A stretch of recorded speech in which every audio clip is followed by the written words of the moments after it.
Cerita-cerita lain mengenai jin dalam surat Al-Jin, Allah Subhanahu wa Ta'ala teruskan dengan 7 macam tambahan dari 6 hal sebelumnya yang sudah kita bahas, sehingga jumlahnya menjadi 13.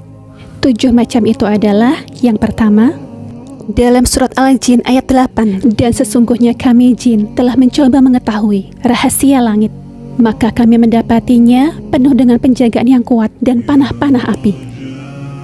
Dalam kitab tafsir Al-Munir dijelaskan maksud ayat ini adalah tatkala Nabi Muhammad SAW diutus oleh Allah Subhanahu wa Ta'ala dan Al-Quran diturunkan kepada beliau, kami para jin mencari berita langit sebagaimana kebiasaan kami. Tiba-tiba kami menemukan langit dipenuhi penjaga-penjaga yang kuat berupa malaikat yang menjaganya dari pencurian-pencurian kabar.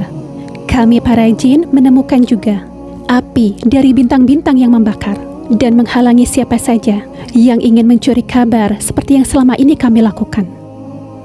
Seperti firman Allah Subhanahu wa Ta'ala dalam surat Al-Mulk ayat 5, dan kami jadikannya bintang-bintang itu sebagai alat-alat pelempar setan.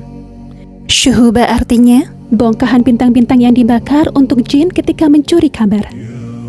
Ahmad, Tirmidzi, dan Nasai meriwayatkan dari Ibnu Abbas, ia berkata, setan-setan dulu mempunyai tempat-tempat duduk di langit untuk mendengar wahyu. Apabila mereka mendengar satu kata, mereka menambahi 9. Satu kata sendiri itu adalah yang benar, sementara yang lebih dari itu adalah batil. Tatkala Rasulullah SAW diutus, mereka terhalang mendapatkan tempat duduk. Lalu mereka menyebutkan hal itu kepada iblis. Bintang-bintang tidak pernah dilemparkan sebelum itu. Lalu iblis berkata kepada mereka, ini tidak lain karena ada sesuatu yang terjadi di bumi. Lalu dia mengirimkan tentara-tentaranya.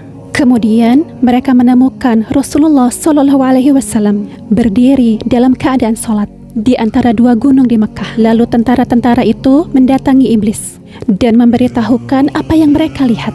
Iblis berkata, inilah kejadian yang terjadi di bumi. Kesimpulannya adalah setan-setan setelah Nabi diutus terhalang untuk mencuri kabar, supaya mereka tidak bisa mencuri sedikit pun dari Al-Quran. Lalu mereka memberikannya kepada para dukun, sehingga masalah menjadi campur baur. Tidak diketahui mana yang benar. Selanjutnya, hal kedua mengenai jin adalah